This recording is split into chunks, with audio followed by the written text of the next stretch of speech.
नमस्कार दोस्तों, आप सभी का स्वागत है। आपके अपने YouTube चैनल मानव जीवन में दोस्तों लाइफ में सभी आगे बढ़ना चाहते हैं और लाइफ में आगे बढ़ने के लिए हमें रोज ही कुछ नया सीखना चाहिए और आगे बढ़ना चाहिए। तो चलिए आज की प्रस्तुति शुरू करते हैं। श्री शिवाय नमस्तुभयम। दोस्तों, आप सभी लोग जानते हैं कि 6 जनवरी 2025 यानी सोमवार को पड़ रही है पौष मास की सप्तमी तिथि। और दोस्तों, यह वह तिथि है जो पौष मास में पड़ने वाली सबसे बड़ी तिथि है, क्योंकि यह सोमवार के दिन पड़ रही है और इसका बहुत ही बड़ा और विशेष महत्व होता है। पूज्य गुरु जी ने कहा है कि अगर कभी भी मौका लग जाए और पौष महीने की सोमवार सप्तमी तिथि को पड़ जाए तो आप लोगों को गौ माता का घी वाला उपाय तो अवश्य ही करना चाहिए। इन दोनों का संयोग बहुत ही कम आता है। इसी के साथ में गुरु जी ने अपनी शिव पुराण कथा में बताया है कि इस दिन आपको गौ माता का घी वाला उपाय तो आपको अवश्य ही करना चाहिए, क्योंकि ऐसा दिन पूरे साल में सिर्फ एक ही बार आता है। और दोस्तों, आप सभी लोग जानते हो कि सोमवार सप्तमी तिथि का अगर सबसे बड़ा कोई उपाय है तो वह गौ माता का घी वाला उपाय है। तो दोस्तों, सोमवार सप्तमी तिथि के दिन आप लोगों को इस गौ माता का घी वाला उपाय को जरूर करना है। बहुत सारे लोग होंगे जिन लोगों ने इस उपाय को ना किया हो, मतलब पूरा साल निकल गया, उन्होंने किसी भी दिन इस गौ माता का घी वाला उपाय को ना किया हो। पर दोस्तों, आपके पास एक आखिरी मौका बचा हुआ है, जो कि 6 जनवरी सोमवार सप्तमी तिथि के दिन है। इस दिन आप लोगों को इस वाले उपाय को जरूर कर लेना है, भले ही आपने पूरे महीने भर इस उपाय को ना किया हो। पर अगर आपने इस पौष महीने के सोमवार सप्तमी तिथि के दिन अगर इस वाले उपाय को कर लिया तो आपको इस उपाय को करने का वह फल मिलेगा जिसकी आपने कभी कल्पना भी नहीं करी होगी। इसीलिए आप लोग इस वाले उपाय को एक बार जरूर कर लेना है, ताकि आप लोगों के हाथ से यह मौका ना जा सके और आपको इस उपाय को करने का फल मिल सके। दोस्तों, यह उपाय पंडित जी ने अपनी अभी की ही श्री शिव महापुराण की कथा में बताया है। जी, इस उपाय को आज हम आपको बहुत अच्छे से समझाने वाले हैं। इस वीडियो को देखने के बाद इस उपाय को समझने के लिए आपको कोई और वीडियो को देखने की जरूरत नहीं पड़ेगी। तो चलिए दोस्तों, उपाय को शुरू करते हैं। देखिए, यह इस पौष महीने के सोमवार सप्तमी तिथि के दिन यह इतना खास होता है, इतना महत्वपूर्ण होता है। देखा गया है कभी कभी बड़े बड़े पूजा पाठ अनुष्ठान से जो मनोकामना पूर्ण नहीं होते, वह पौष महीने की सोमवार सप्तमी तिथि के दिन एक छोटे से उपाय करने से ही आपकी मनोकामना पूर्ण हो जाती है। और बहुत सारे लोगों ने इस उपाय को किया भी है और उनको इस उपाय को करने का फल भी जरूर मिला है। अगर आप लोग भी इस उपाय को करना चाहते हैं तो आप इस उपाय को पहले अच्छे से समझ लेना, सुन लेना, उसके बाद करना। आपको इस उपाय का फल जरूर मिलेगा और इस उपाय को कर लेने से आपके घर में चाहे किसी भी प्रकार की दुख और समस्या क्यों ना चल रही हो, आपको उसका कारण भी नहीं पता है कि भाई यह समस्या किस कारण से चल रही है। उसका कुछ भी कारण हो सकता है, जैसे पितृदोष हो सकता है या किसी भी तरह का मंगल दोष भी हो सकता है। तो इस दिन आप लोगों को यह वाला उपाय कर लेना है। यह एक ऐसा उपाय है जिस उपाय को अगर किसी विशेष दिन पर किया जाए तो भाई उस विशेष दिन का जो है वह तो हमें मिलता ही मिलता है, पर हमने उस दिन पर इस उपाय को किया है तो हमें उससे भी बड़ा फल मिलता है और फल बहुत जल्दी मिलता है, क्योंकि आप इस उपाय को बहुत ही बड़े और विशेष दिन पर कर रहे हो। तो चलिए अब उपाय के बारे में बात करते हैं, लेकिन उससे पहले आप लोगों को यह जानना आवश्यक है कि आखिर यह उपाय किस समय करना है, किसको करना है और कैसे करना है। तो चलिए हम आगे आपको वीडियो में एक एक करके बता देते हैं। लेकिन उससे पहले अगर आप लोग हमारे चैनल पर पहली बार आए हैं या फिर मेरी आवाज आज पहली बार सुन रहे हैं तो हमारे चैनल को सब्सक्राइब जरूर कर लेना और इस वीडियो को लाइक करके कमेंट बॉक्स में श्री शिवाय नमस्तुभ्यम ओम नम शिवाय जरूर टाइप कर देना। तो दोस्तों, इस गौ माता का घी वाला उपाय को हमें इस सोमवार सप्तमी तिथि के दिन कैसे करना है, किसको करना है, किस समय करना है और कहां पर करना है, यह सारे सवालों के जवाब आपको इस वीडियो में मिल जाएंगे। और जो यह वीडियो देखेगा भाई, उसको गौ माता का घी वाला उपाय जरूर करना चाहिए, क्योंकि इस दिन घी का भी बहुत ही बड़ा और विशेष महत्व होता है। और जब बात आ जाए गौ माता का घी वाला उपाय की, तो यह सोने पे सुहागा वाली बात हो जाती है और यह एक बहुत ही बड़ा उपाय हो जाता है इस सोमवार सप्तमी तिथि का। तो अब दोस्तों, इस गौ माता का घी वाला उपाय को आखिर करना किसको है? सबसे पहले हम लोग वह बात जान लेते हैं। तो देखो, घर की जो बड़ी माताएं बहनें होती हैं, उन माताओं बहनों में से कोई भी एक बड़ी माता बहन इस वाले उपाय को कर सकती है। और दोस्तों, अगर आप चाहें तो अपने घर में से सभी सदस्यों को भी इस उपाय को करवा सकते हैं। अगर किसी व्यक्ति की खुद की कोई मनोकामना है, खुद की कोई दुख और परेशानी है जो कि वह अपने लिए ही करना चाहता है इस वाले उपाय को, तो वह खुद अपने लिए भी कर सकता है। बाकी अगर कोई घर में से ऐसा है जो कि अपने पूरे घर परिवार की सुख और शांति के लिए यह वाला उपाय करना चाहता है, तो भाई वह भी कर सकता है, उसमें भी कोई दिक्कत वाली बात नहीं है। कहने का मतलब यह है कि इस उपाय को हर एक सदस्य भी कर सकता है और पूरे घर परिवार के सदस्य के लिए घर की बड़ी माताओं बहनों में से कोई एक माता बहन भी कर सकती है। माताएं बहनें अगर घर में उपस्थित ना हो या वह यह वाला उपाय ना कर पा रही हो, तो फिर घर का कोई बड़ा सदस्य भी इस गौ माता का घी वाला उपाय को कर सकता है, चाहे फिर वह पुरुष ही क्यों ना हो। उसमें कोई भी दिक्कत वाली बात नहीं है। उसके बाद में दोस्तों, जो अगला प्रश्न निकल कर आता है वो यह आता है इस उपाय को लेकर कि आखिर इस उपाय को हमें किस समय करना है, सुबह के समय करना है कि शाम के समय करना है। तो देखो, इस वाले उपाय को आप लोग सुबह के समय भी कर सकते हो और शाम के समय प्रदोष काल में भी कर सकते हो। अब अगर आप पूछो कि भाई सबसे उत्तम समय कौन सा रहेगा इस गौ माता का घी वाला उपाय को करने का, तो हम आपसे बस यही कहेंगे कि इस उपाय को आप सुबह के समय करेंगे तो ज्यादा बेहतर होगा। बाकी अगर प्रदोष काल शाम के समय भी करेंगे तो भी अच्छा होगा, उसमें कोई भी दिक्कत वाली बात नहीं है।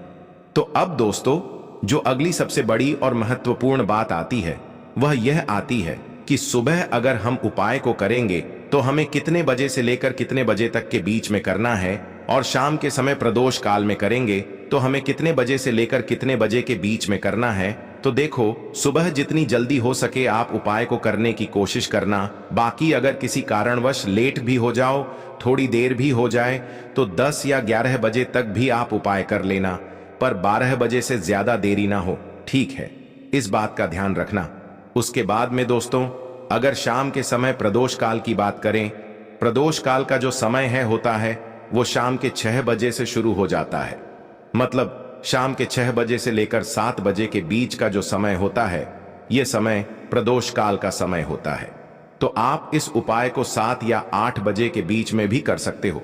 मतलब शाम के 6 बजे से रात 8 बजे के बीच में आप कभी भी इस वाले उपाय को कर सकते हो, उसमें कोई भी दिक्कत वाली बात नहीं है। तो चलिए दोस्तों, जानते हैं इस विशेष उपाय के बारे में।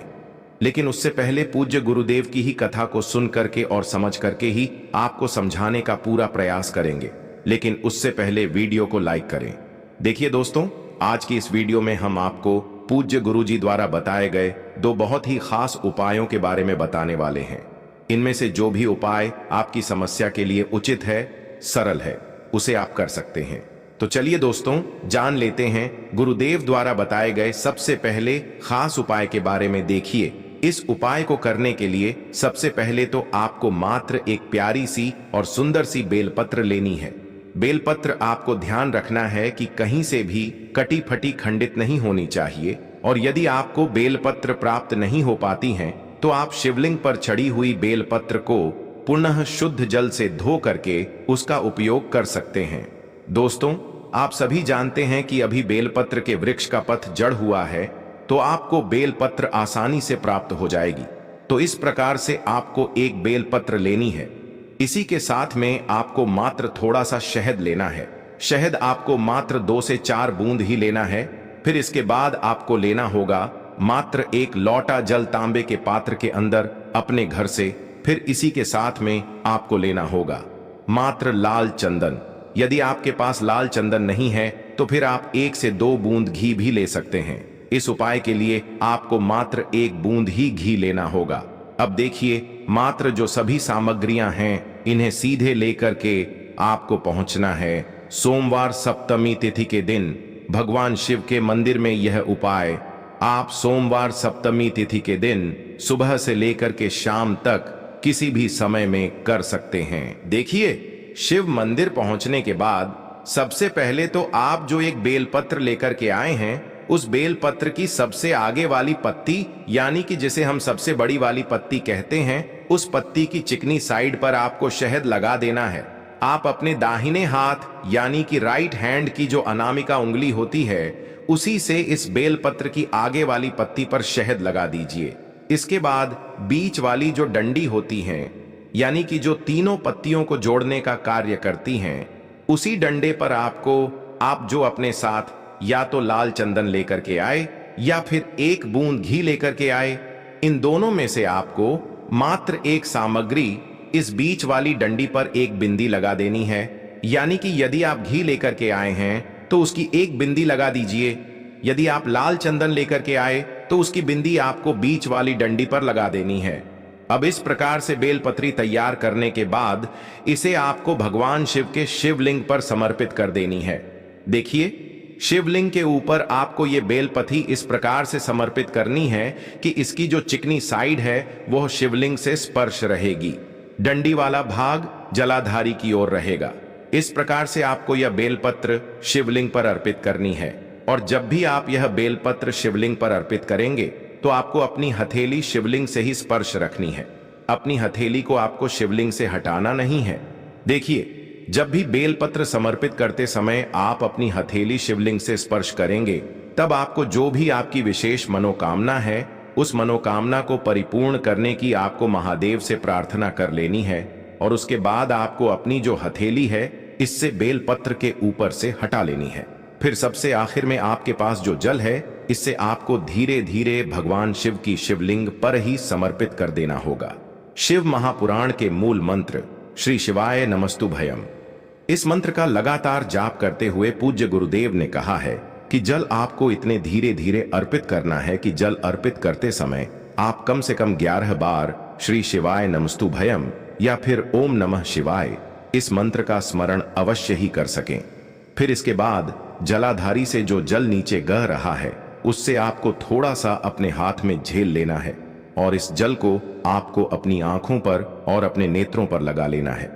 देखिए, पूज्य गुरु जी कहते हैं कि जब भी हम महादेव को बेलपत्र अर्पित करते हैं तो महादेव हमारी जो मनोकामना है उसे बहुत ही जल्द परिपूर्ण करते हैं। क्योंकि बेलपत्र माता पार्वती के आंसुओं से उत्पन्न हुई है, इसीलिए यह महादेव को अत्यधिक प्रिय होती है और साथ ही साथ महादेव को बहुत ही शीघ्रता से प्रसन्न कर देती है।